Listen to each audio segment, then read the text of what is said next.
Hey, what's up, everybody? Just a quick announcement before we jump into this episode. You're going to hear this announcement for the next 3 weeks.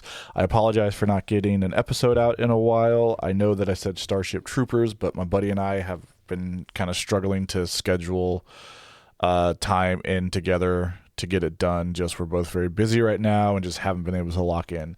So I'm going to be dropping a couple of episodes that were originally put on the Patreon each week until I get them caught up. So I don't know if it'll be in this order, but you're going to hear this opening on each one of them. So Enemy Mine, Predator, ET. So if you're hearing this, it means these were ones that were originally on the Patreon. I didn't go back and edit them. They're as they were put up on the Patreon. So if they feel a little different than the normal formula, that's why. And we'll get back to sort of the regular scheduling after this. Cool. Thank you. Hello, stargazers and moon watchers, and welcome to the Compendium Cast.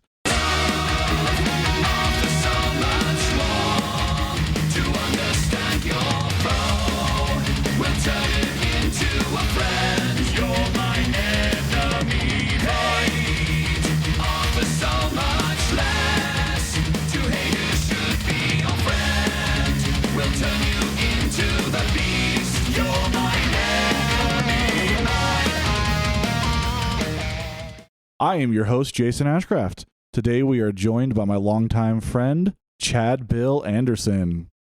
Hello, that's me. Chad is currently playing guitars in Judicator, Hissingen, and Heirs of the Ancient Throne. And if you've been following either of us for a long time, he was obviously a longtime member of Helium Prime, still very much part of the family. We're actually in his basement right now in Utah recording this podcast. How you doing, Chad? I'm doing well. All right, man. So you are currently in a bunch of different things at the moment. How is all that going for you? And, just in general, man, what you got going on? So playing in Judicator. It's kind of like my main big boy band at the moment. We're working on an album that most of the music was written by John Yelland, singer of Dire Apparel. Always come, here we go. There's the connection. But I also wrote a couple of tunes on there with John. John and I kind of co-wrote them. I started them, and then John helped me kind of finish them up. It's kind of nice getting to write music again. I haven't done it for like a long time, since before Helium Prime, pretty much. In Helium Prime, obviously, you write all the music, but I did write guitar solos. Hey, he wrote like 2 riffs, everybody. I wrote a couple of riffs. Don't let him fool you. A couple of riffs. So yeah, it's been nice playing with Judicator. We're working on that album, like I said. It's nice to have some musical input. Not that I don't resent you for not letting me contribute songwriting. It was very much I wanted you to do your thing with Helium Prime when I was in it, but it's nice getting back into it. I didn't realize that I missed it as much as I did until I started doing it again. I'm also playing in a band I've been in for many years, but kind of just on the side, Hissingen, kind of a stoner rock vibe, kind of stoner rock grunge metal stuff. That's kind of just a side thing. And then Heirs of the Ancient Throne is my probably newest project that I joined just a couple of years ago. We're very much smaller. And we are also working on an album, but all that music is written by another dude that's in that band. So I just play what he tells me to play. But it's some pretty good power metal with elements of other stuff in there. It's pretty cool. And then I'm also in a pop punk emo cover band called Chad Sucks. Yeah, because we all know Chad does suck. I could be wrong here, but I feel like this is something that happens. You've played a Dire Apparel show, right? In like Tahoe? I did fill in for a couple of Dire Apparel shows back in the day. I remember I played one in Sacramento at that venue that had the stairs that we had to go so up. we did like the back-to-back Dire Apparel and Prime. No, Was it that one? No, it wasn't that one. Oh, okay. It was it was that one in SAC, and then I think like the next day or like 2 days later, we played that festival that Jeremy was putting on in Reno. That's what I meant when I said Tahoe. I meant the Reno show. Yeah, that's what I was thinking of. Yeah. So, what was it? Full Force. Yeah. Metal Fest. That was the thing that Jeremy and I think it was one of his buddies. They went in on it together in Reno. Could have been kind of cool if he kept it going, I think. But yeah, so I did play those 2 shows. I feel like maybe there was one other one that I played with Dire Apparel, but I can't remember. After a while, it all kind of starts to blend together. Especially when like all the band members are the same. Like it's like, oh, just another show with the buds. Here's a question: did we ever play Enemy Mine with you? No. Okay. I actually never heard this song until I got the album. Okay. Yeah. When it came out. This is one we haven't played live a lot. In fact, now that I think about it, we played it at our last show at Mad with Power. That might have been the only time we played it live. John could maybe correct me, but now that I'm saying it, I think that was the only time we did it. Perfect segue into the movie we're talking about today is called Enemy Mine. It was released in 1985, so neither of us existed yet. Correct. It was directed by Wolfgang Peterson. He did The Neverending Story, which fantastic movie. Outbreak, Das Boot. You know what was kind of interesting is I didn't realize he did The Neverending Story until looking up this information, but I got like the vibes of the movies weren't the same, but something about the way they were shot, like I wasn't surprised that he did Neverending Story. Was Neverending Story after this one? That I don't know. I can't remember when that one came out. Yeah. But anyways, our main actors, there's a few people in it, but there's really only 3 that matter for the sake of this story. We got Dennis Quaid as Willis Davidge. A very young Dennis Quaid. A very young, sexy Dennis Quaid. Louis Gossett Jr. as Jeriba Shigan, or Jerry, as we call him. Dennis Quaid, sorry, let me backtrack. You might know him from Inner Space, Day After Tomorrow, Dragonheart. We all grew up on Dragonheart. Come on. Yeah, I forgot he was in that. Yep. Louis Gossett was in Roots, Toy Soldiers, An Officer, and a Gentleman. Louis Gossett and Dennis Quaid actually starred together in Jaws 3, which came out in 83, so 2 years before this movie. Oh, okay. Then we got Bumper Robinson, who plays Zamus. He's the kid Drac in this movie. Looks like he went on to do a bunch of voice acting, so he was in Justice League Doom, Brother Bear, and some Ben 10 stuff. Oh, very cool. Yeah, so composer Maurice Jarre. Apologize, everybody. I forgot to look up other things they're known for, but if you love the music, go look them up. So the box office, the budget was about $29 million. It only made about $12.3 million. That's in the United States. I didn't look up worldwide, but that is a bit of a bummer. Didn't do too well, but it's one of those films that later on in its life, it got that cult following. I recently just rewatched it because I'm rewatching them all before I do the podcast. I do believe this was Chad's first time watching it. It was. Today, right? Today. I actually thought that I had seen this movie before.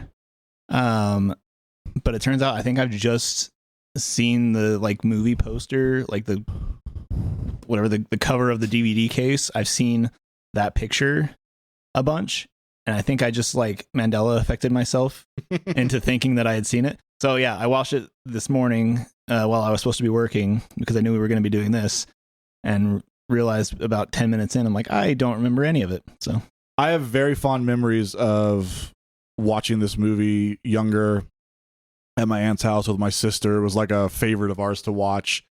But it was still a lot of fun to watch today. It's a pretty grounded film. It's not again, I only mentioned 3 actors because there's other actors and actresses when they're needed, but the core of the movie is really very simple. Very simple. And it's really good. Going back, I have a question about the song. Mhm. Was that song written before John joined the band? Yeah, all these were. So the subject matter for the song was chosen by you. Right. Okay. So the only two subject matters on the album chosen by John were the Thing, so Blood in the Ice, and E.T. Always Right Here. Oh, okay. Gotcha. So the reason for those is I didn't have a subject matter or a movie in mind for Blood in the Ice, what that became. Right. So I told John he can kind of do it. And then Always Right Here is a re-recorded song from one of the older EPs that Dire Apparel put out. So I figured I'd let him choose that one as well. Gotcha. But all the other ones I already kind of knew what I was going to pick. Well, the reason I asked is because I think going along with the Mandela affecting myself, I think that one of the reasons I thought I had seen this movie is because I have for some reason, very vivid memory of John telling me about this movie. I think before I even knew you. Oh, wow. So I think John actually was already a fan of the song or a fan of the movie before he was in Dire Apparel. Okay. Yeah, I was going to say, you definitely knew me before John knew the song. Right. So maybe he knew the movie before. It seems like a movie John would be into.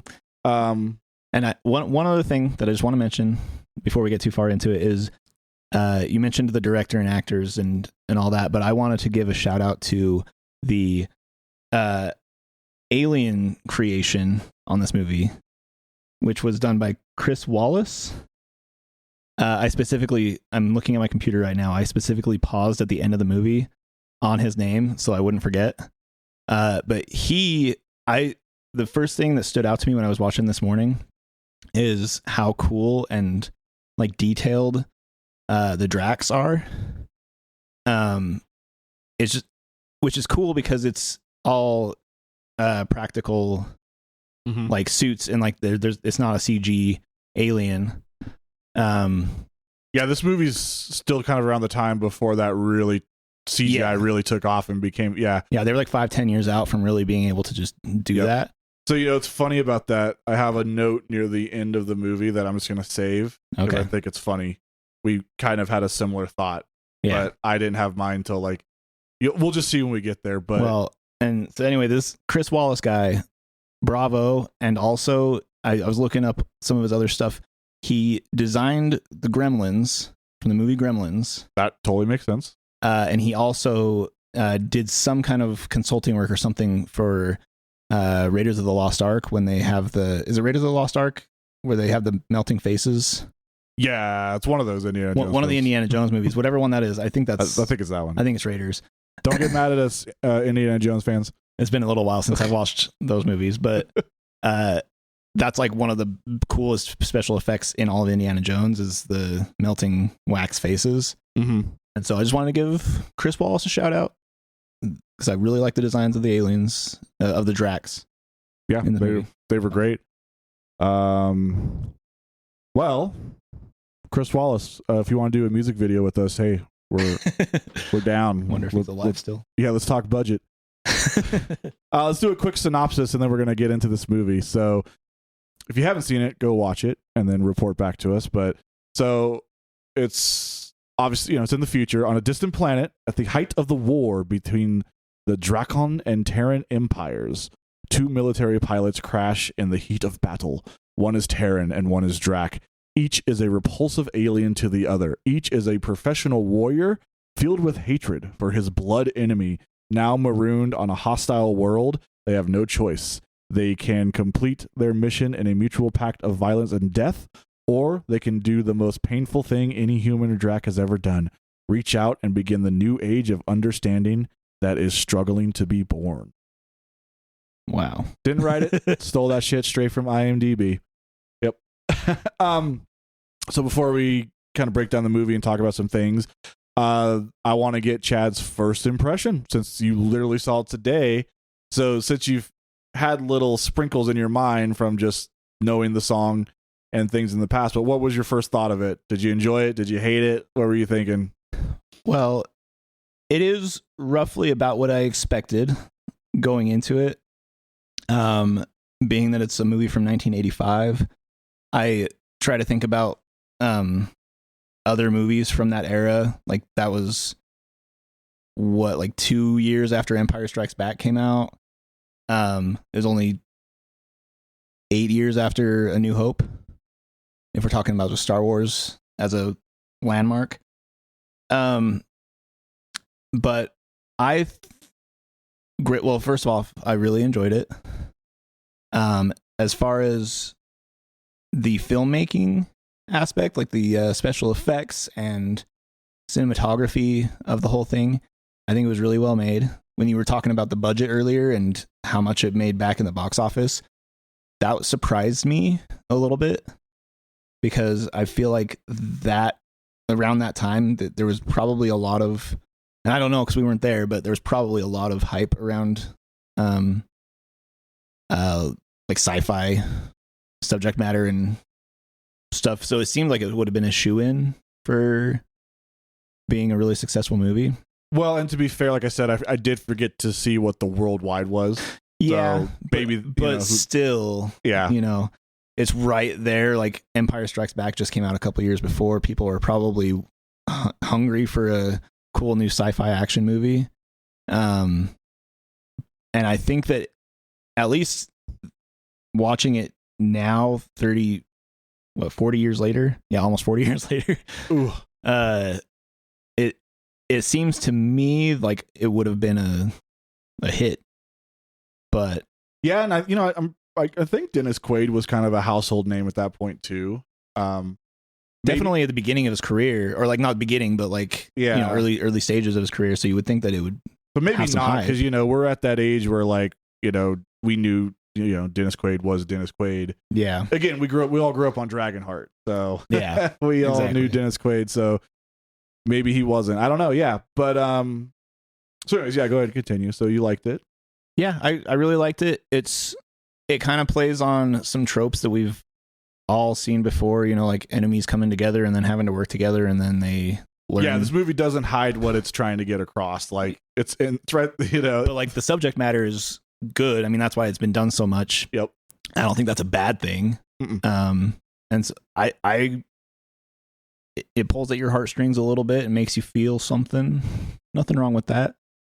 That was going to be my sort of takeaway too, because obviously I've seen the movie before, but I just rewatched it after a long time, and I still felt that feeling I had when I first, well, not when I first watched it. When I first watched it, I was too young to really get it. Yeah. But, once understanding the subject matter and stuff, I like these kind of movies. Like I like these space sci-fi films that are sometimes simple. Like they don't always have to be big space battles and over the top. It's like, just give me this good story, give me the good strong message, and I'll probably, like you said, pull at the heartstrings. Yeah. And this movie definitely does that for me, and it definitely helps when it comes into the second half of the film with zombies. Zombies. We'll get into it. Yeah. By the way, everybody, you're going to learn real quick, the more of these podcasts you listen to, I don't know how to say things and read things. So, hopefully all my hosts do, so they can save me. But, all right, let's jump into this first scene, right? So what's the one thing I just said? Space battles, right? What does this movie start with? Space battle. Thankfully, it's like very short-lived. Like this movie wastes no time just getting into what they want to get into. Like the first 5 minutes is just setting the stage for what's to come, right? So it opens up in like the late 21st century, and the BTA, forget what it stands for, but that's the human side military fighting the Drax. And the whole idea is really, it's funny because it's like just over, it starts off on this positive note of like all the governments of the world have unified. Right. It reminded me a little bit of Star Trek, except instead of becoming like a utopian, like pacifist society, they're very much still like trying to settle and what's the word, colonize. Yeah. Well, that was the funny thing to me. It was like all the governments put aside their differences for space exploration, but then we found out we weren't alone, so fuck it, we went back to war. It's like right, we didn't take the peace, like this space is ours now, we're not sharing it. Yeah. So this is where Willis Dennis Quaid. He's fighting Drac Jared. We don't know at the time that it's him. But Drac ends up killing another pilot, probably one of his buddies, and so now, now it's like personal, and he wants to kill him. Anyways, they both crash, and go down, and but so during the opening fight, at around like 4 minutes and 22 seconds in the film, Dennis Quaid, Will, I'm gonna call him Will for the movie because his last name is like Davidge, but Will's just easier to say. He asked how many Ks they have left, and I think that's just talking about bullets or their missiles or something. That or their fuel. Possibly, yeah. I'm not really sure. And when they check the display, it reads 65E, and it says, so we have another 65, but we have a heat problem. So implying that the E means error. So the funny thing is, this is literally just an LED clock at 3:59 turned upside down. Oh, really? Yeah. That's great. So that's all they did. And honestly, man, I love how, getting back to the practical effects in these older sci-fi films, how creative they get. Yeah. With just like, oh, here's a clock, turn it upside down, boom, we got our fancy space tech. Yeah, because that's like all they had back then. Yep. Yeah. Yeah, so they had to get creative. So then they see them crash, and Will has someone like a co-pilot in his ship with him who honestly is not important. He just sets the plot up for Will getting mad. Right. He dies almost instantly, and he says something like "avenge me" or something. I don't fucking know, but he's not important. We see him for 2 seconds, and he's never spoken of again. He's just there to move the plot along, right? So, but while this is happening, there's like, and I thought this was a cool play into everything, because he mentions that he's never actually seen a Drac before. Yeah, that stuck with me too. Mm-hmm. I'm curious if we have the same thought of why. So what did that stick out to you about? Well, I just found it interesting that like they didn't even have like pictures of them or anything. Like, so I looked at it more like this entire air force of people are just going out and they're just shooting down these ships of, Drac aliens who they have literally never even seen. And just something about, I don't want to get too deep with it because it's really not that deep, but I just thought like, wow, it's kind of crazy that all these humans hate these Dracs so much that they'll go out and kill them, and they don't even know what they look like. But see, that's what's funny, is because to me, I thought it was deep because that's just it. I feel like that was the point, is like, he doesn't know what they look like. He's literally just following his orders. Oh, okay, we don't like them, I'll kill them. Yeah. Yeah. So to me, that was a very strong moment of like, I've never seen a Drac before. Just showing that like he hates this being so much and knows absolutely nothing about it except he's told that's your enemy. Yep. So for me that was a very deep thing. And then he sees where the dude crashes, the Drac. And again, the guy who just died, he's now on a mission to like go avenge him or something. But again, so he gets up. By the way, the landscape here is really cool. They're in this like sort of very sharp, almost looks like, in Lord of the Rings going to Mordor, very rocky, volcanic. Yeah, it reminded me a little bit actually of Planet of the Apes.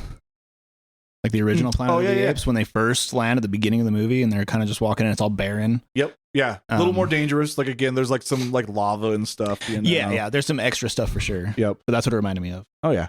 And then, so a little tidbit there.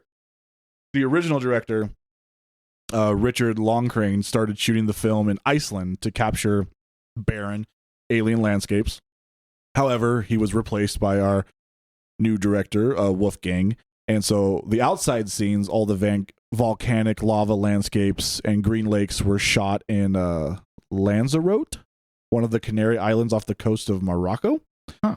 And the rest of the film was shot at Bavaria Film Studios in Munich, West Germany. And I guess a few of the sets are still part of like their studio tour. Oh, that's cool. Let's go to Germany, dude. But so this is where Will is now looking out at the Drac who's down by his escape pod and just kind of chilling, so he wants to as he's like sneaking up on him, he like trips because you got to trip, and he drops his gun in the water. Speaking of his gun, I did find it interesting that his gun is just like a normal pistol. Because like sci-fi movies have become so known, like they're like what 200 years in the future or something, and they just have like guns have not changed at all. It's funny because throughout the whole movie there's a lot of instances like that, where they talk about some things, and I'm like, man, like the human culture has really not changed, even though we've got space travel now. Like when he talks just about football and things like that, so right. But again, I kind of liked it. I don't know, it just had that. Yeah, but I didn't even really think about it. Yeah, like because you see later the gun that the Drac has is like, I don't even know what it. Yeah, it's wild. Yeah. It's wild, and then we just have a regular handgun. But now he's hiding. Like I think he's like waiting for nightfall or something. But it starts to rain, and the Drac like dives into the water. I didn't really understand why. I don't know. Maybe you did. I don't know if he was like looking for food or just trying to get out of the rain, or. I think that he was maybe scared of the rain, and also there's some really crazy lightning and thunder effects that happen during that whole sequence. That the sound effects that they use for the thunder were just like, this is one of the things that really dates this movie because of like how just outlandish the thunder was. So I think that maybe he just got scared and was trying to get away. Okay. But yeah, this makes Dennis Quaid kind of notice that he left his gun out. So he's like, I'm gonna go get that shit.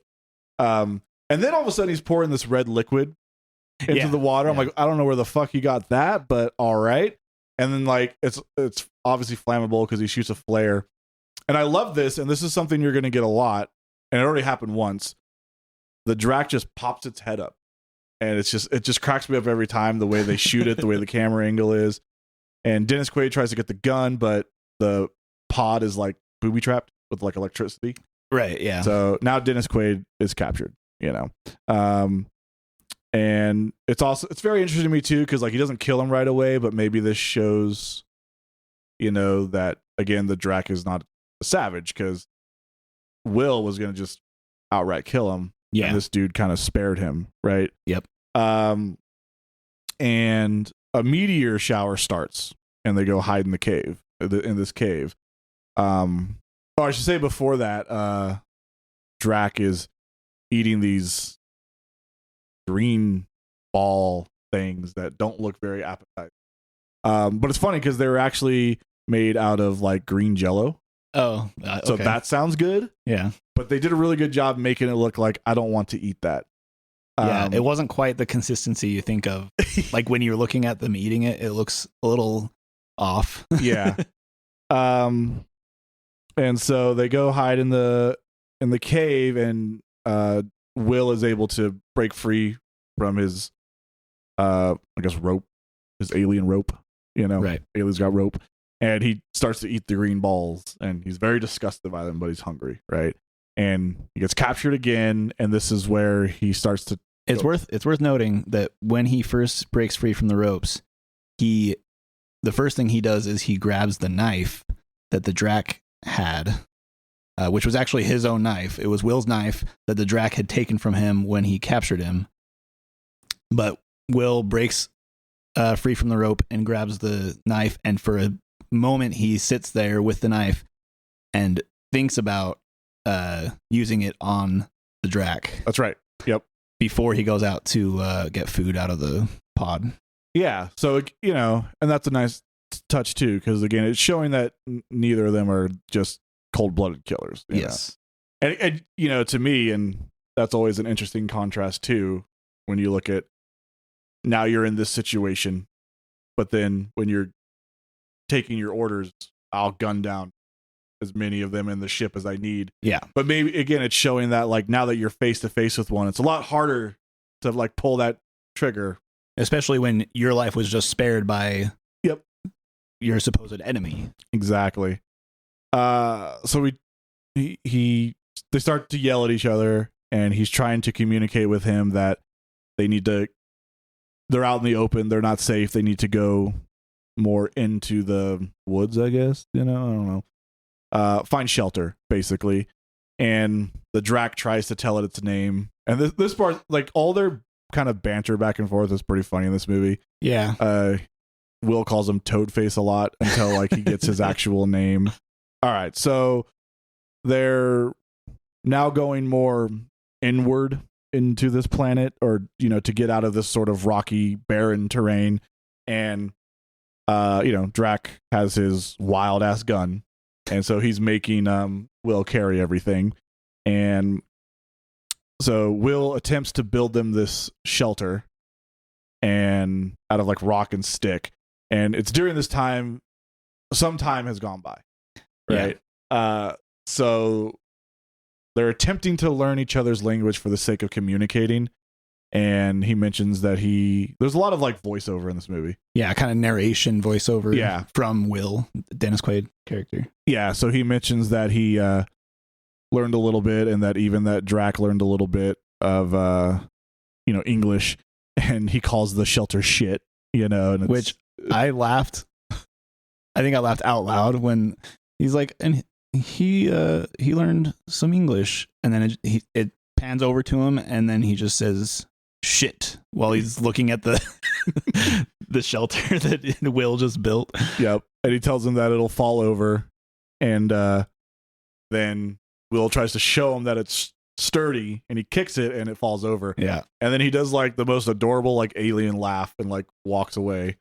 And then we get another kind of cute scene. Like at this point they're civil. I don't know if they're friends yet, but they're getting more civil with each other. And Jerry, as he's now calling him, is getting better at English, and he's like talking about left foot, right foot, my head. And Will's like, ugly, like that's your ugly head. And he's like, no, this is my head, you have ugly head. And so he starts laughing, called him ugly head.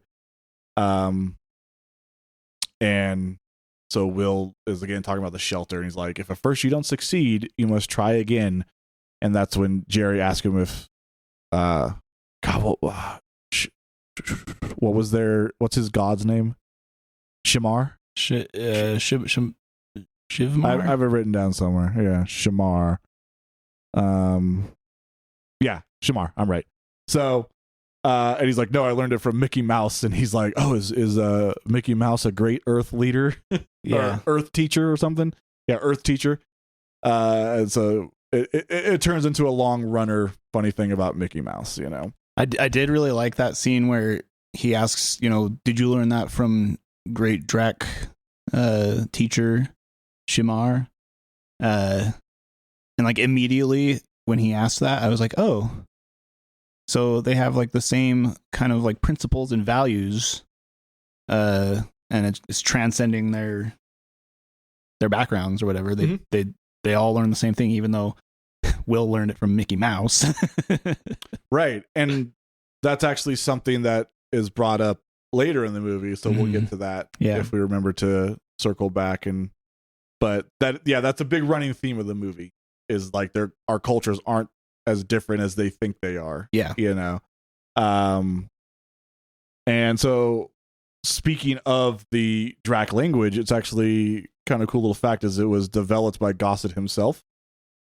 And according to Louis Gossett, the Drac language was created from scratch. A lot of it was kind of Russian pronounced in reverse. Huh. So interesting. Yeah. And all the kind of clicky noises and all those, like that's actually him making those. Okay. And like the weird guttural, like rolled so R's. That's all. There's a quick scene, and I bring it up because it'll make sense in context later, where Will's kind of walking around. He sees what I'm calling a turtle slug. I don't know what else what it looks like. It's got like the shell of a turtle, but it's slimy, and it looks like it. At first I thought maybe it was furry, but I don't know. He wants to eat it though. He's very excited about eating it. This becomes important a little later, but first they're kind of sitting around again. They do a lot of sitting in this movie, just so you know. Again, not much of an action film, so if that's what you want. they're fighting about whether they'll get picked up or not, and it turns into this whole big fight of who started the war. David insults Shimar, Jerry insults Mickey Mouse, which makes Will laugh. And the funny thing about that, I was reading, is every time he would insult Mickey Mouse, Dennis Quaid would actually break. And it looked to me like it was like he wasn't. It didn't seem like he was supposed to be laughing. It looked like he was like kind of laughing, but maybe it was supposed to be a blooper that they just like. Well, so they eventually like felt like it worked for the context because they're having this big fight, and Jerry so seriously is like, "No, Mickey Mouse sucks." Yeah. But Will knows but he thinks he's insulting like his deity, his god, right? And so they thought it worked in context, so they're just like, "Yeah, we'll just." And I think it did work. Like ultimately, the way that it almost ended up was cool. It broke the tension they had. Yeah, it was nice. It was cool. Yeah. So now here we go back to Turtle Slug.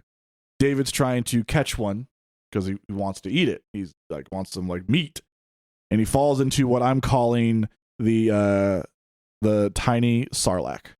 Tiny sarlacc pit. Yeah, the tiny sarlacc pit. Am I saying that right? Chad's the Star Wars guy. Yes, it is the sarlacc pit. Yeah. Because he falls in this pit, he can't get out, and this little thing tongue. We find out it's like a tongue, a tentacle, like a tentacle tongue thing comes out and grabs him, and he's calling for help. And then we see this big head kind of come out of the dirt. So it's not sand, but it's big dirt.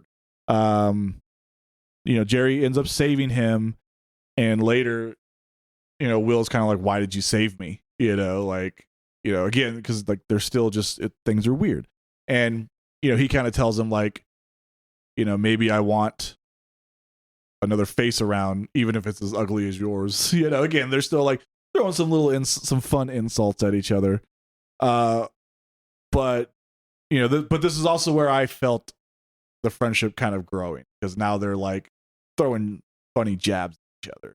Right. Yeah. But this is also where Will kind of knocks one of the turtle slug shells and realizes how hard it is, and he has this moment of, oh, we can use these for our shelter. Like even this creature couldn't chew through them. I bet they're meteor proof. So he builds a whole shelter out of these to protect him from the frequent meteor showers that happens on this planet, and then this is where we start to really see the friendship growing, after another little brief argument. Jerry's reading his Talmud. It's called basically his Bible. After Drac Bible. Yeah, after a little brief argument, Jerry gives the book to Will because Will's like, "You're always reading this thing."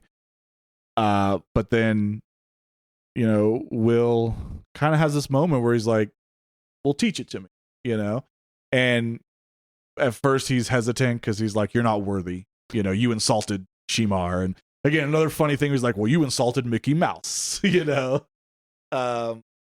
And they apologize, and he puts it, because it's a tiny little like metal book on a necklace. Well, and backing up just a little bit, he's working on the shelter. Will's working on the shelter, and the whole time he's working on it, Jerry is just off to the side reading his Talmud. Is that what it's called? Yeah, Talmud. The Talmud. And that's what gets Will so interested, is he says, "Don't you ever get tired of reading that book?" That's right.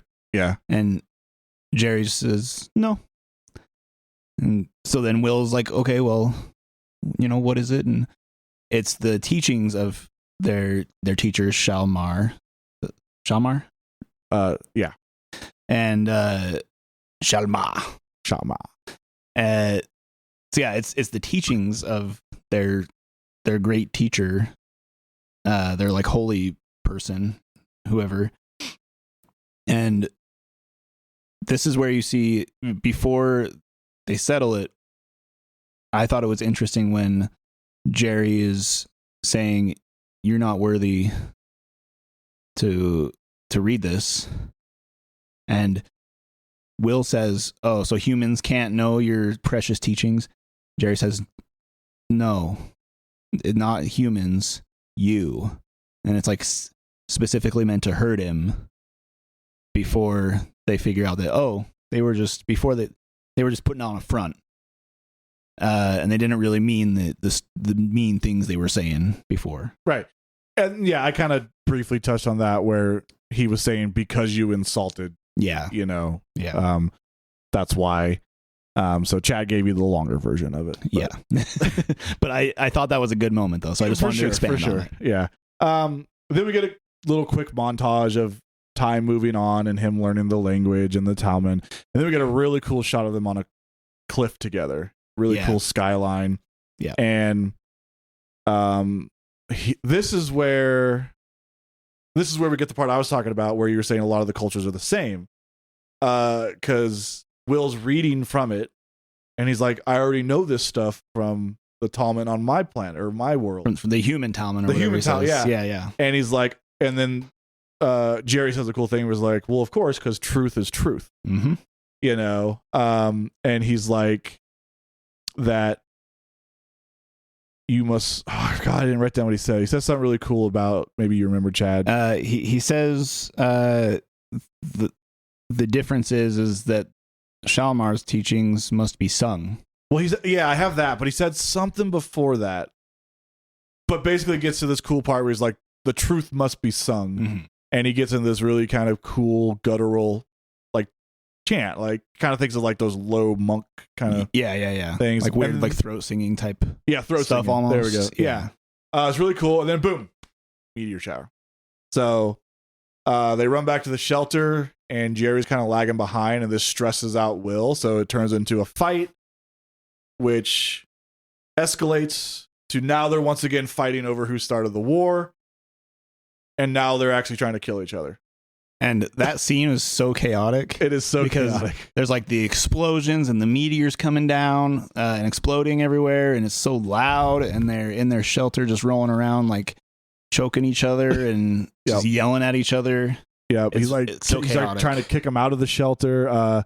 But then the storm dies down. And of course, I feel like as in the sense of the movie, the storm is representing the storm building between them. Yeah. Because as soon as the meteor shower stops, Will calms down and he's like, I think we're going crazy. And he's like, we need to start moving on out of here. And he mentions a reoccurring dream he keeps having where he hears a ship and then the ship wakes him up in his dream, but he can still hear it.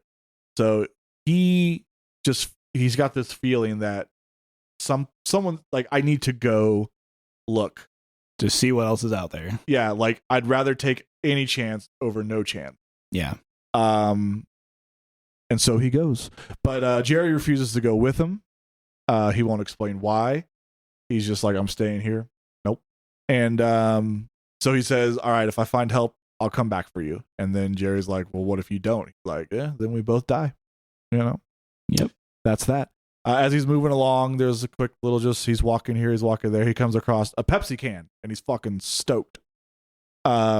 People, yes. That is proof that humans have been here. As he kind of follows the trail of trash, he eventually gets to this big pile and he finds a Drac skull in it. So he freaks out. He realizes it's scavengers, which he then, in a voiceover, explains that scavengers kind of rip minerals and elements from planets, and they use Dracs essentially as slave laborers. So the military never really bothered because it's almost like they were doing them a favor. Yeah. So small detail that I missed out on at first, but like I picked up on after the fact is that it's illegal scavengers, basically these humans. And that's when he says that they just like let them be or whatever. It's because ordinarily they would be probably picked up and like charged with some kind of crime for mining these planets, but because of the fact that they are hunting down and using these Drac as slaves, it's technically helping the war effort. So they just turn a blind eye to it because they're technically helping out the war, which is pretty screwed up.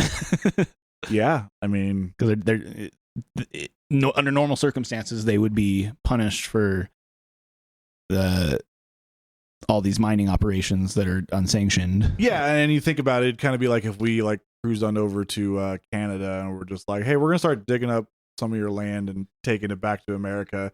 Yeah, because in this, it's like we're now colonizing other planets, and right. So and even in like their fight, Will tries to justify it like, well, we've written these, we're in the right because we've made these laws. Yeah, like we legally annexed this star system. Yeah, so it's like it's ours now because of that. Legally under whose law? Okay. Yeah, exactly.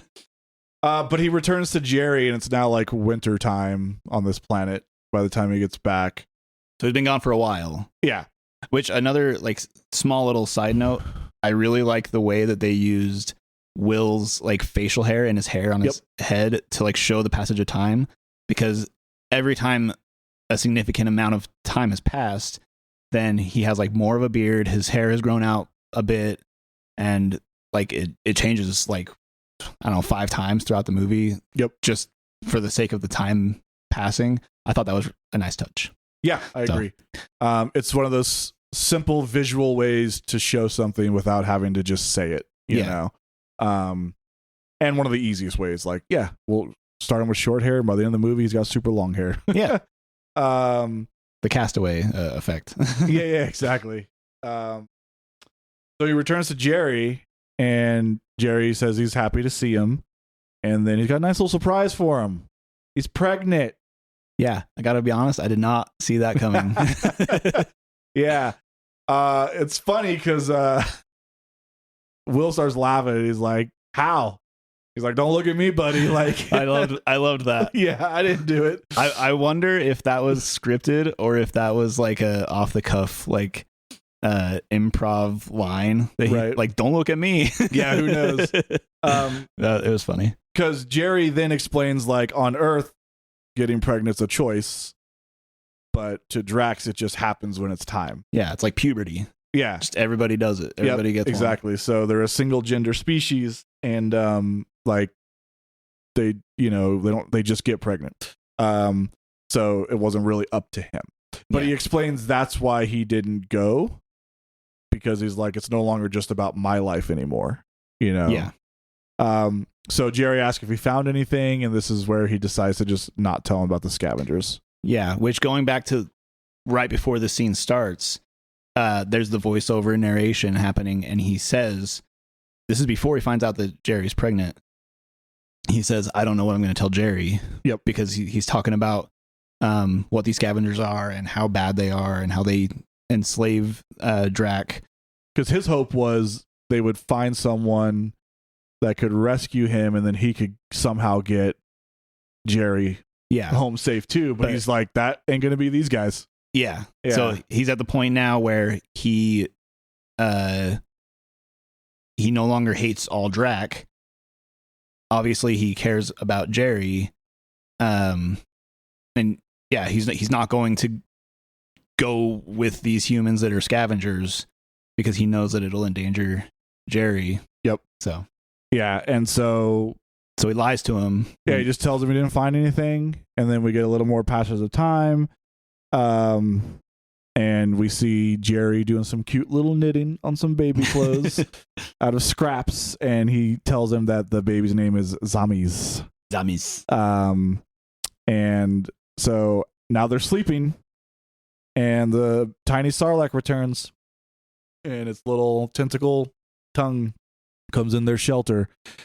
And this is another interesting scene because it's another just chaotic scene. Yeah. It grabs Jerry and tries to drag him out to eat him, and eventually Will wakes up, and I just love how he just grabs some hot coals with his bare hands and like throws them in the mouth of this thing. Which I did not.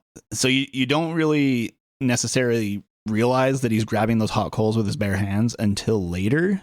Because after they get away and everything, it like very, very, very briefly shows his hands, and they're like all blistered, and you can tell that like he's in pain from it. Dude, but I noticed that, but I didn't put it together. Yeah, because it's so chaotic again. Yeah, everything's happening so fast, and it looks like you can see, I mean, he picks up the hot coals, you see that, but you don't see that he's doing it with his bare hands, and it actually hurts him to do it. Because at the time, it's probably just adrenaline. Yeah. So I think it was a nice touch for the filmmakers when they were making this movie, that they remembered, like, oh, let's put something to show that, yeah, that was significant, that he actually put himself in harm's way to help Jerry get away from this thing. Yeah. And now they get out of the shelter, and it's storming, like blizzard outside. Blizzard. And now all the trees start falling down. Like, these guys, man, just these dudes can't catch a break. One of the trees falls on their shelter, killing the tiny Sarlacc and ruining their shelter. So they're kind of like, oh my God, our shelter. But so there's that little thing of like, man, if that Sarlacc didn't show up, they would have died from that tree falling on them. But Jerry actually gets hurt here. Because now they're like escaping up to higher ground. Now, I didn't see like a tree land on him. Did you? No. So I think his injuries are actually mainly from the tiny Sarlacc. Duh. Because if you remember when Will was attacked by the one, his leg was hella bloody. His leg was cut up so badly that they had to cauterize the wound. Yeah, good point. And in this scene where Jerry gets grabbed, he gets grabbed like around his throat, I think. I don't know. That scene is really dark, so it's a little hard to make out everything that's happening, but yeah. Okay, that makes sense. Yeah. I forgot about that. So I think that's probably where his main source of injuries come from. Yep. So he's trying to keep him talking as they're like looking for new shelter, and he tells him to tell him the Jariba line, which is like his lineage. My goodness. And Jariba is right. So Jariba is his name, is Jerry's actual name. Is his actual name, yeah. Yeah. And he mentions that there's 5 names within his lineage. And it's with his, then it goes back to Shigan, Gathic, Island, Tyth, and then Zammies. Right. Mm-hmm. So it goes back to Zammies. And so he tells him to keep talking. He keeps talking, and Jerry says that, one day he must stand with Zammies in front of the Holy Drac Council and recite their lineage so that he can join the Society of all the Dracs. And we'll learn how you do that here in a second. It's not just reading the names, So they find shelter, and they go into this cave, and he asks to...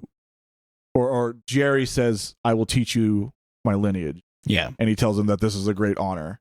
And he also wants to learn about Will's lineage. Yeah, but I think that comes after... Did I skip a part? A little bit? No. So what happens is Jerry wants to teach his lineage to Will so that Will has it. Because I think Jerry, by this point, already knows that he's kind of doomed. Right. And I don't Spoilers. I don't think Will is quite knows that yet. Yeah. So Jerry is trying to impart his knowledge of his lineage onto Will, and saying, this is a great honor. And Will just basically says, well, let's hold off. Like, isn't being alive right now after all we just went through, like, isn't that honor enough? Yeah, and that's a good point, because for Jerry, it's more of an urgency thing, because he knows he's preparing to ask him what he'll ask him, and we'll get to that. But then as a way to, I think, convince Will, like, hey, let me teach you this. That's when Jerry says, well, you tell me your lineage. We'll start with your parents. Yep. And so then he starts learning about Will's parents and grandparents. Yeah. But not that exciting for the story, so yeah. So when it comes time to learn Jerry's, it's through a song. And then there's again another little passage of time, and I forget if there's a voiceover here or not, but it's a very small, like, really short one that he learned the song. Yeah, he says basically just to humor Jerry and keep him happy through the winter, and that's right. Yep. In the cave. So a small amount of time now has passed. Yep. And now we're getting to the point where Jerry, tells Will, hey, dude, I'm dying. And he says, like, the baby's coming. Yeah. Zammies is coming. And he's like, something's wrong. And Will starts to freak out, like, "Oh, dude, you can't leave me here, man. Like, you know, you can't leave me here all alone." And then he gives him a fucking burn. He's like, "You are alone." And then something about like that's why like there's two. Yeah, that's why your species split your sexes into two. So they some crazy something about shit you can about feel reunited when you bone or something. Yeah, it was way more poetic in the movie than we're doing, but yeah. And so there's this moment where Will's in denial, and Jerry pretty much makes him swear like you will take zombies in front of the Holy Council. Yeah, and recite the lineage. Take zombies to Drakon and teach zombies the song of the lineage song or whatever it is. Yep. So then I wrote in my notes. So Will promises, and then Jerry tells him he has to rip out zombies from his stuff. And Will's just like, what? You must open me, or something. So the notes I wrote was Jerry died as they're holding hands. And Will has to rip zombies out. Nar. Like, yeah. That's so much emotion to have to go through. And then the last scene of this part is he's just ripping his fucking stomach open and takes out zombies. But it's a dark and then yet sweet moment because as he's holding zombies, it's very sweet. He's instantly just like, yeah, this is my boy. Yeah. You know? And then there's a scene I liked because it shows how people grieve with a loss. He buries Jerry outside with rocks and stuff, and he's like getting mad at him. Then obviously he's not mad at Jerry. Yeah, and he's like, "You taught me your language, you taught me your heritage, but you didn't teach me how to reach or how to raise a baby." Didn't say anything about baby Drax. Yeah. And then we get a shot of him feeding him like a bird. So yeah, and Chad has admitted that he does that with Chloe. I'm just kidding. Yeah, so there's this movie for not much going on. It does have a good amount of scenes where a lot happens and it gets a little chaotic. Like even just watching that part, that's so much to take in. Like, hey, I'm dying. Hey, promise me you'll take my son here. By the way, you got to rip him out. Peace. Yeah, like, dude, that's a crazy transition from like Act 2 to Act 3. Yeah, the movie. Exactly. So obviously, Jerry's instantly attached to zombies. We get a montage of zombies growing older, and not much time has gone by because again we get another voiceover where he says like, Drax grow up faster than human children. Yep. So now he's like a little kid, and again, like this movie, dude, it pulls out some deep moments because we get some moments now here where zombies he's reaching the age now. He's noticing there's a difference between him and Will. Yeah, like he's like he notices he only has 3 fingers. And he asks very innocently, like, "Oh, when will I get my 4th and 5th finger?" Yeah. And Will is trying to. Where did I get David from? Will is trying to explain to him, like, "Well, you won't. You're a Drac. I'm a human." Right. He's not really getting it, even though he says he gets it. Because remember, at this point, all he knows is Will. Yeah. Yeah. He doesn't know any other people. He's only met his uncle Will. Yep. Oh yeah, he calls him Uncle. Yeah, so I think that's kind of cool. Like he does know about his parent, Jerry, and so he calls him Uncle. So as this is happening, the scavenger ship comes back, or a ship comes back. Yeah, they don't know what scavengers yet. They just know it's a ship. Because Will's a little excited about it. He goes to check it out, tells zombies to stay there. But then he does go and realizes it's the scavengers again. But now they're here, like setting up camp and really. Yeah, they're not just coming in and because at first dropping they were all just the doing trash. Soil samples. I forgot to mention that. Yeah, core samples, and now they're actually here to like mine. Yeah, the enemy mine. What's funny? I forgot about this little tidbit, but this is a great place to bring it up. This mine thing was added. Because someone was worried. They're like, we need to put a mine in here because people won't get enemy mine. I think that's such a weird reason to throw the mine in. But that's why we have mining in this movie. Oh, okay. So because it's in the title. At least that's what I read. Who knows if that's true, but that's cool. Yeah. Okay. little behind the scenes there for you. Yeah. So now he comes back and he warns him, like, never go near them. Yeah. He says whenever we leave towards the way the sun rises, never towards the sunset, or he explains it some way so that it's very obvious which way you are not allowed to go. Mm-hmm. Then we have a little cute moment. I'm gonna kind of skip through this. Unless this is the part where it happens, but no. Yeah, so he teaches them football. It's they have a cute little football moment, but they play a really crude version of football. Yeah. And then when they're back in the cave, and Zombies wonders if the humans are friendly, and because again, he's a little conflicted by all this because he knows Will, and Will is a human who's friendly, so he's not understanding this idea that humans are bad. And this is where he says he wishes he wasn't a Drac and he wants to be a human, and Will like reassures him, like, hey, you're a good looking dude, man, don't worry about it. One day you're gonna be with your people. Yeah, that part, like when that part of that scene started rolling out and he said that he wishes he was human, that was like kind of a heartbreaking little moment, because you feel so bad for him, because he, like, all he knows is a human and he just wants to be like his uncle Will. Exactly. But it resolves nicely with like, okay, Will's got this, and he just like explains to him, like, you know what, for a Drac kid, you look pretty good. Yep. Yeah, he does a really good job making him feel better. And again, he explains, like, I promise you, you'll be with your people one day. And then Zombies ask him about Jerry, like, tell me about my parent. Mm-hmm. And the only thing Will can say is, your parent was my friend.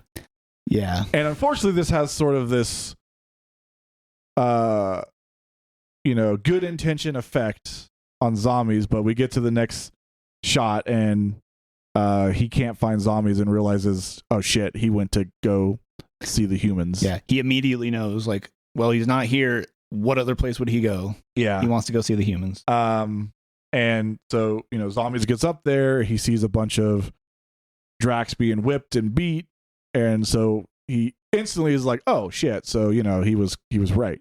But as he tries to leave, two scavengers cross paths with him and they start fucking with him and pushing him around, and he scratches one on the face and like fucks him up.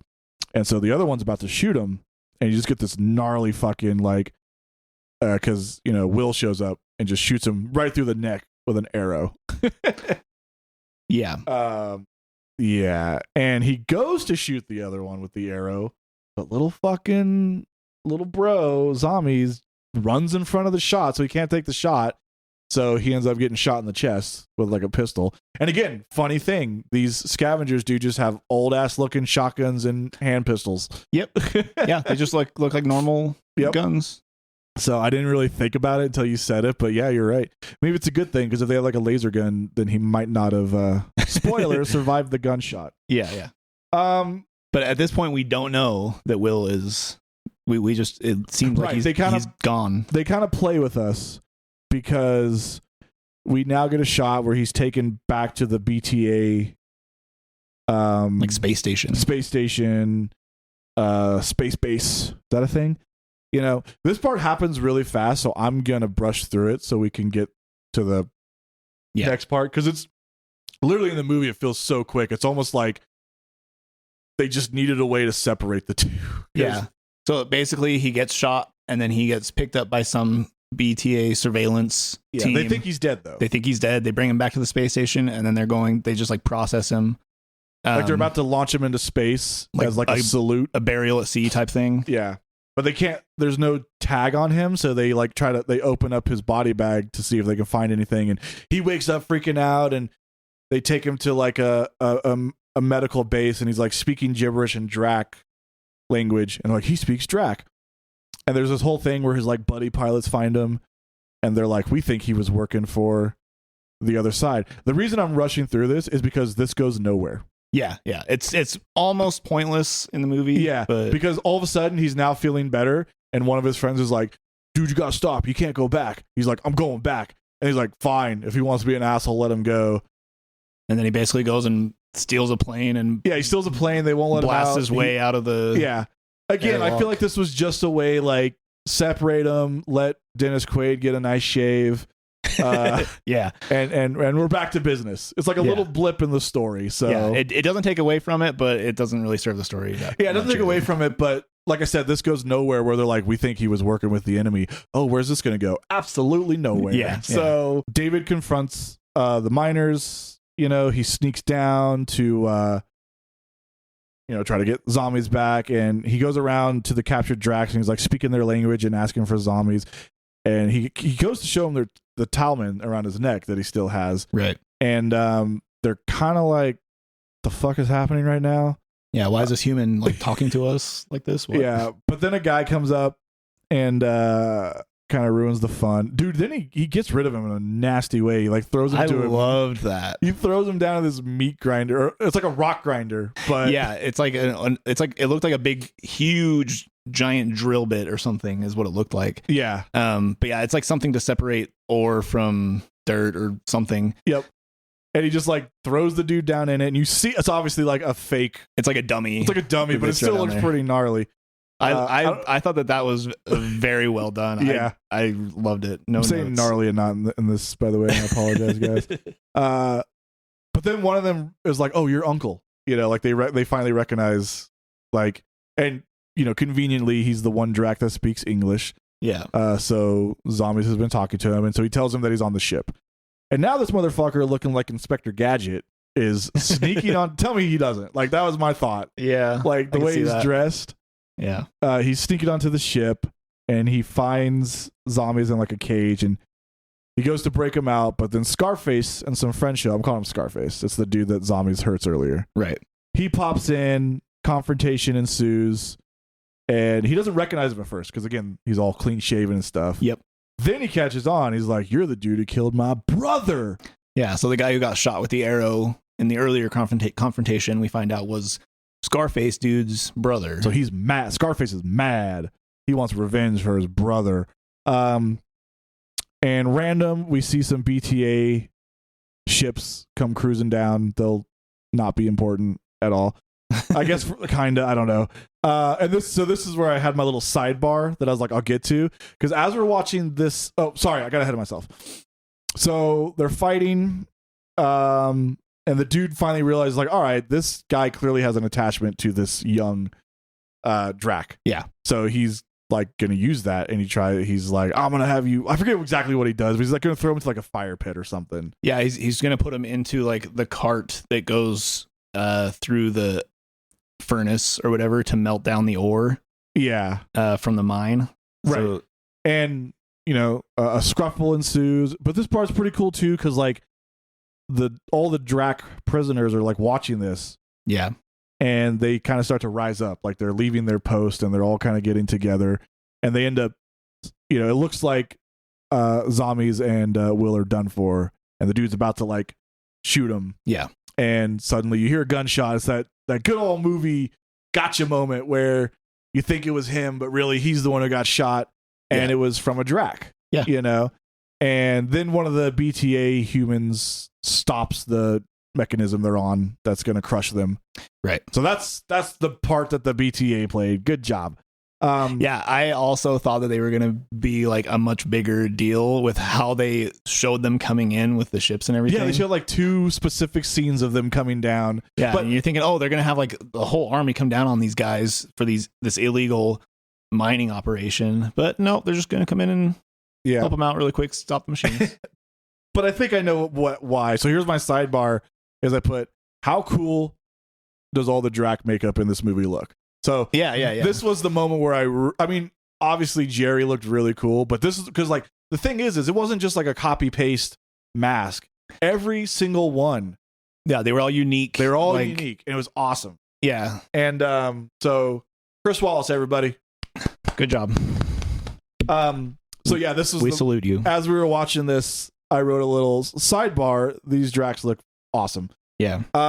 So I think the BTA here, what it's supposed to symbolize, because like the movie's trying to wrap itself up. Yeah. And so what this is supposed to be is there's a moment where Will comes out with zombies in his arms, and you think he's dead. He ain't, everybody. Don't worry. And he wakes up and he's like, Uncle. So it's supposed to be this moment where it's like, wow, maybe we can all live together, because you have the BTA humans and the Drac prisoners all watching this beautiful moment with Jerry and zombies and with Will and zombies. Sorry, yeah. Yeah. So I think that's why that's why they're there. But it was still very much like, okay, yeah. Yeah, they don't necessarily like explicitly make that known that like that's what they're there for or anything, but right, but you could draw that conclusion. That's the feeling I got, where it was like, this is the turning point in the war where it's like, oh, maybe we can all, because if you think, because I also forgot to say, like, when the humans first show up, the Drac prisoners are about to shoot them, and like, oh no, we're here to help. Oh yeah, that's right. Yeah, it's so fast. So fast. You pretty much miss it. Like if you just watch it once. So again, like I said, I feel like the movie is like, oh crap, we're almost hitting 2 hours. We need to wrap up. Yeah. They're like, but we still need to do all this. So they just do it in this quick little moment. Yeah. So it gets to the end of this part, and then it starts to like do the ending sequence. But I just want to point out that it was jarring, at least to me, that from this point of the movie onwards, there's only like a minute left. Yeah. But the narration is no longer Will. This is the only part, is at the very end, like when they're wrapping it up, it's a different person narrating it.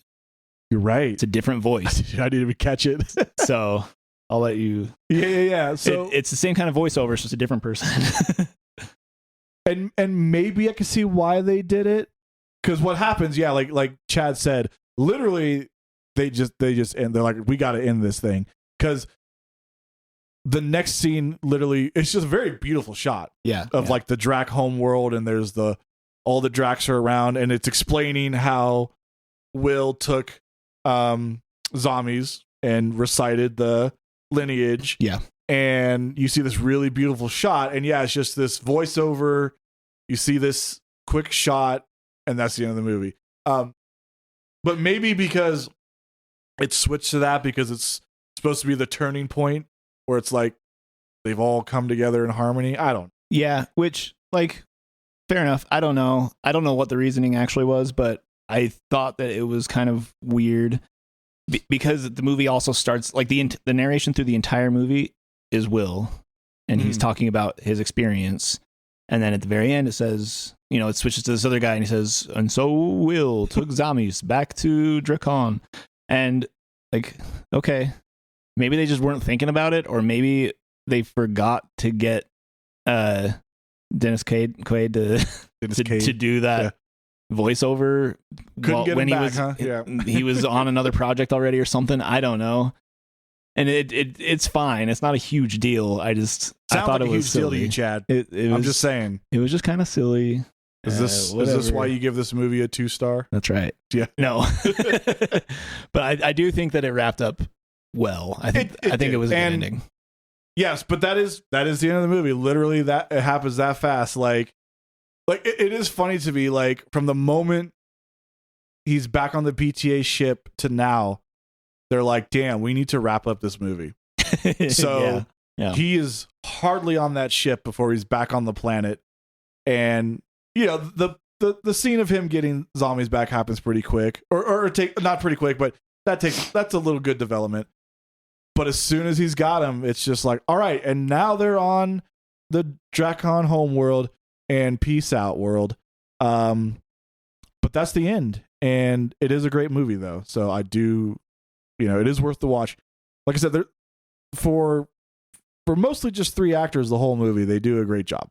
You know, and these kind of movies, when it's very few cast, it's all about the way the actors work together. And that was the thing too I didn't mention, but it heavily relied on the chemistry of the 2 main actors.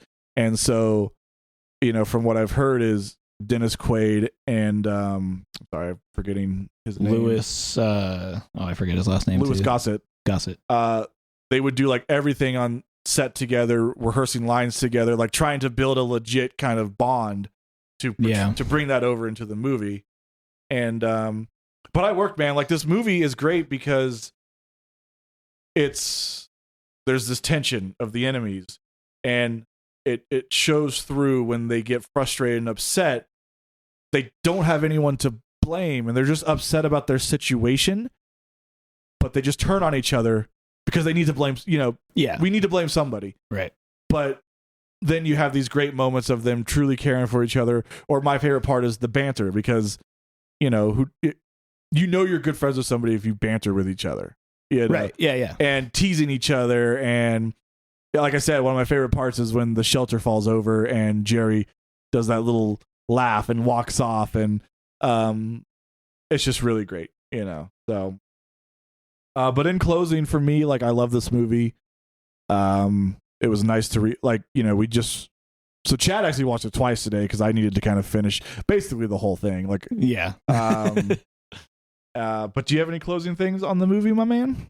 No, I'm glad that I finally watched it instead of just thinking that I had seen it, because obviously it's good enough to actually have seen it. Right. So I'm happy. So this wasn't going to be my first choice of movie to watch for this, because you asked me to pick a movie based on all the songs on the Dire Peril album, and there was like 2 or 3 other ones that I wanted to do that was like, well, John already did this one. I'm saving this one for someone else, and whatever. And I wanted to do a movie I had seen already, but it's kind of cool, or that I was really familiar with.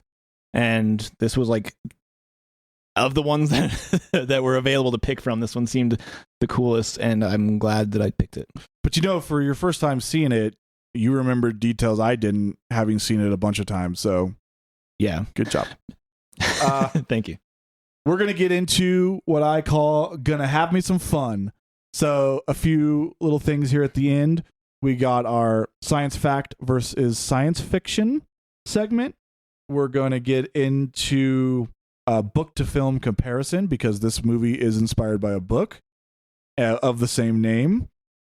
And that's it. Sometimes a little more, but that's all I got for this one. So some science fact, science fiction. What I'm going to try here with Chad, I didn't do it on some of them, but we're going to talk about certain things in the movie, and I want to see if you can think of what might be some real life counterparts to certain things. So, okay. For example, interstellar war and space combat. So in the film, we get, there's now space travel, war in space, right? I mean, we've seen that so many times. So a lot of advanced spacecrafts and weaponries, right? Obviously, we know we can't do that in real life. Yeah. But what would you consider is our close counterpart? What is a reality-based version of that? Yeah. I mean, obviously, like Air Force, like dogfights. Mm-hmm. I don't think they actually happen very often or at all outside of the movies. Yeah, definitely. But, yeah, the movies love to glorify that. Right? Like you got your Top Gun type stuff. Yeah.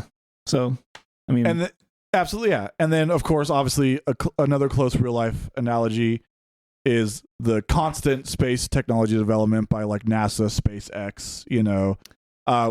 We do have current spacecrafts that can travel within our solar system, right? Yes.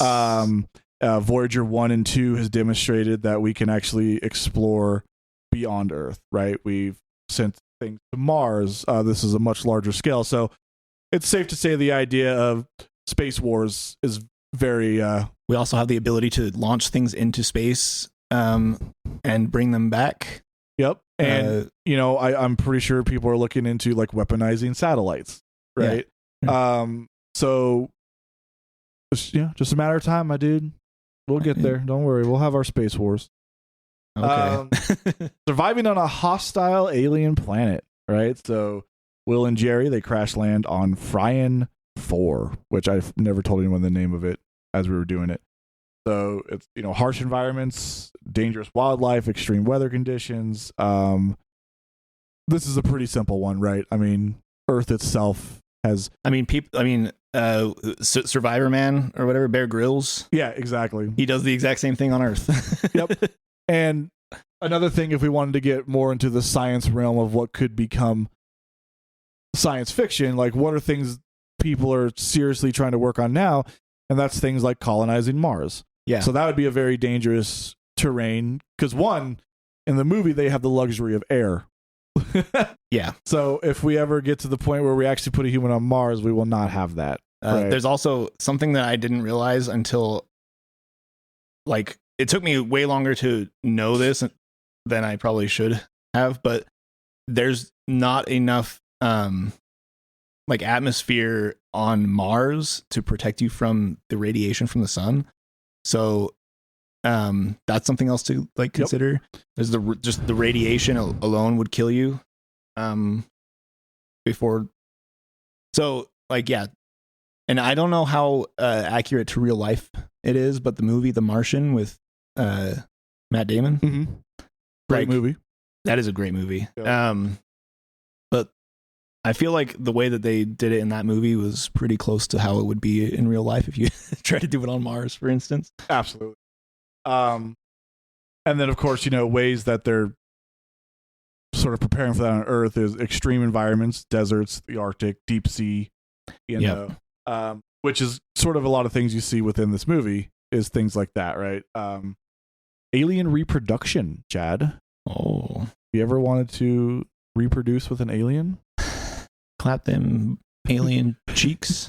So in the movie, as we learn, the Drac species is an asexual species incapable of reproduction. What are some real life animals that you know like that, Chad? There's those frogs from Jurassic Park. Yep. From Jurassic Park. Yep. No, whatever those frogs are that they splice the DNA with the dinosaurs in Jurassic Park. Is that real though? Because the dinosaurs didn't look real. I don't know if that's actually a real thing or not. But that is what happens with the dinosaurs in Jurassic Park. They reproduce on their own too. So I said science fact. Okay. Oh yeah, okay. But some other ones are some lizards, such as whiptail lizards. They can reproduce asexually through a process called parthenogenesis. Big words. Also, interesting. What I recently learned: snails. Huh? Yeah, snails don't bang. Do snails lay eggs? Snail people. Do snails lay eggs? I don't know. I'm gonna have to look that up later because I never even thought about. I don't think I've ever thought about how a snail would reproduce. That's a new one for me. So communication with aliens, right? So not so much communication like we're trying to find radio waves in space, but just a scenario of Will and Jerry having to learn to communicate with each other, right? And this one, is just a very common thing, just in general, like just trying to learn, going over to Europe, understanding their language, right? Yeah.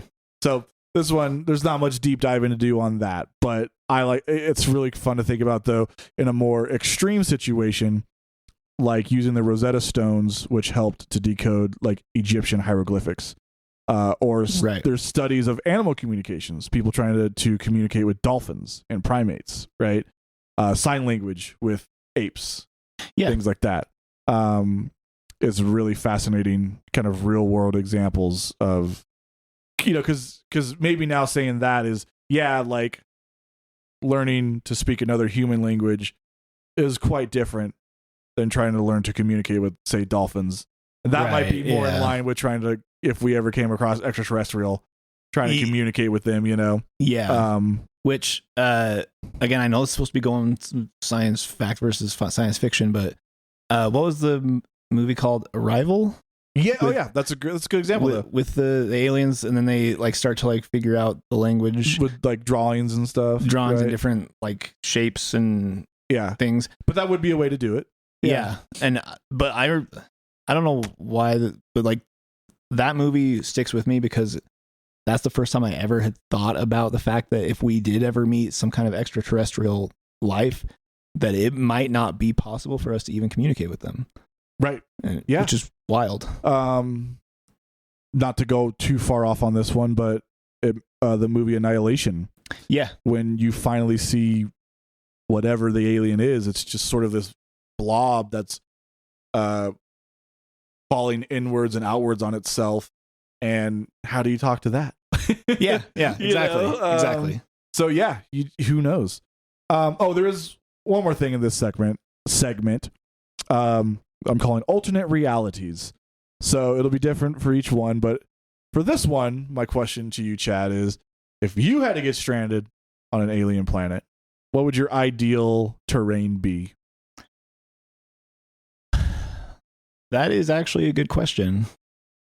Because there's a lot of different factors, like what would it be like trying to build shelter, like, or gathering food, or like being able to travel around and like gather resources or look for help or whatever. I guess, I don't know, maybe some kind of foresty terrain, something that gives me everything I might need. So we're kind of similar. I was thinking jungle. Yeah. My only fear is I'll probably get killed by whatever's in that jungle. But I like the idea of the shelter, the trees.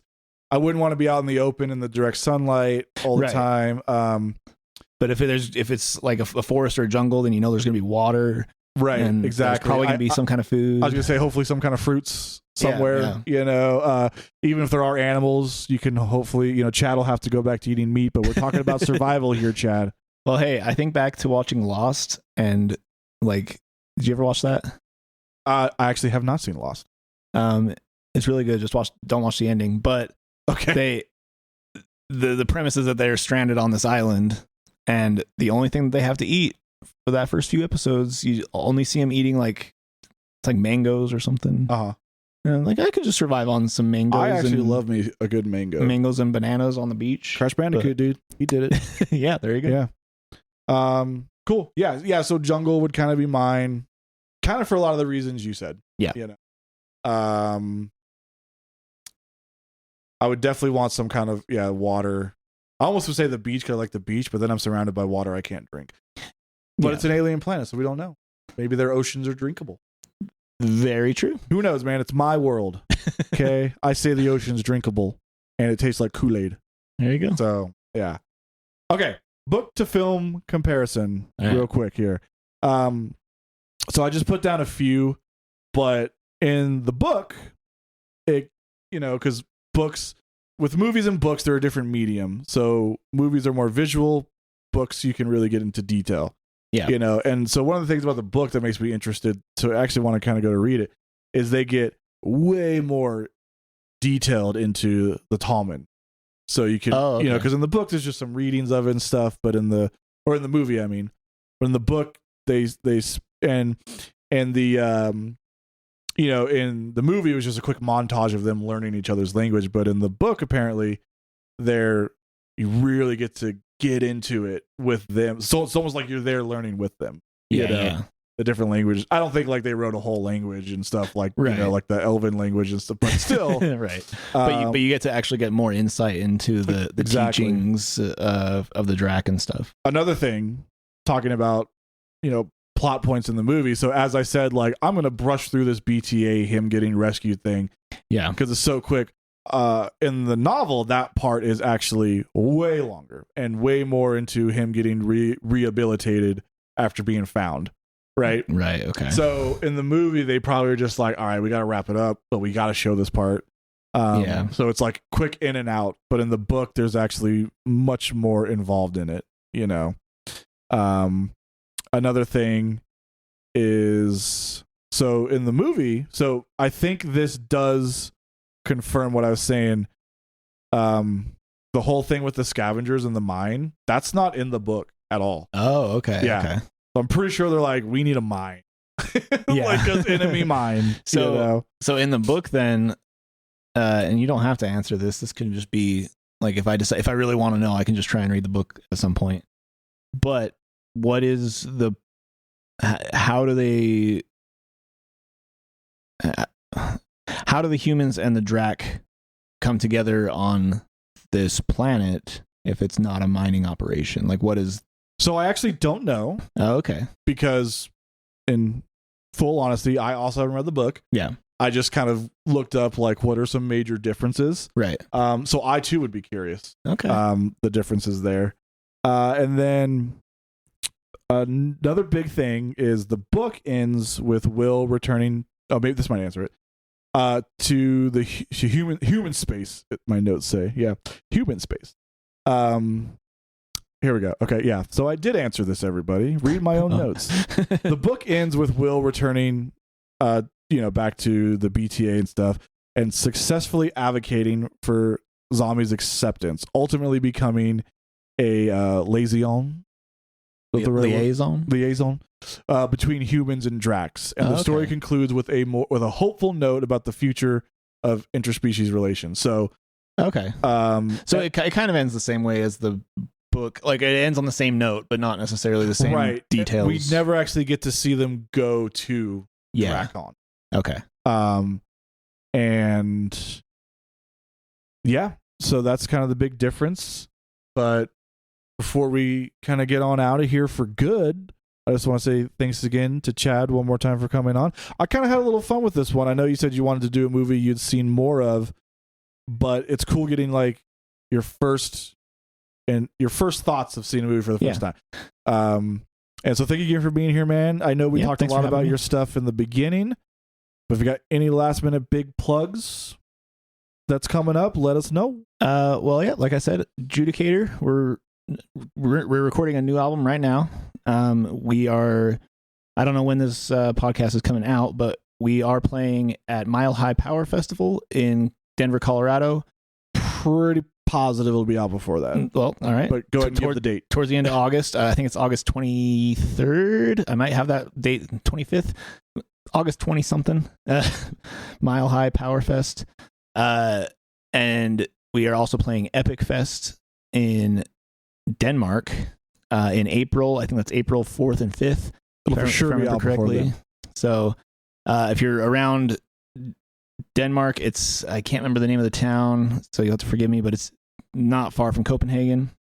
Epic Fest, we're playing with a bunch of cool bands like Stratovarius and Crimson Glory and Pagan's Mind, Shadow Strike, which I'm super stoked about. And yeah, so new album hopefully coming out this year at some point if we have it done in time. So cool, man. Yep. Thanks for having me. Of course. And if you want to listen to the podcast, well, it's a Patreon only podcast, so you're already listening to it. So yeah, there you go. Thanks for your money. Thank you. But there is talk that I'll eventually put these out publicly. So if you're listening to this out in the wild, and you enjoy it, just, find us on, everywhere, right? We all know social media, Instagram, fucking, I probably won't make a Facebook for this. So anywhere you can stream a podcast, so hopefully we'll be there. But yeah, we'll see how that goes. But anyways, thank you everybody. Go watch Enemy Mine if you haven't seen it. It's a great movie. Thank you again, Chad. And we'll see you all in the next one. See you later.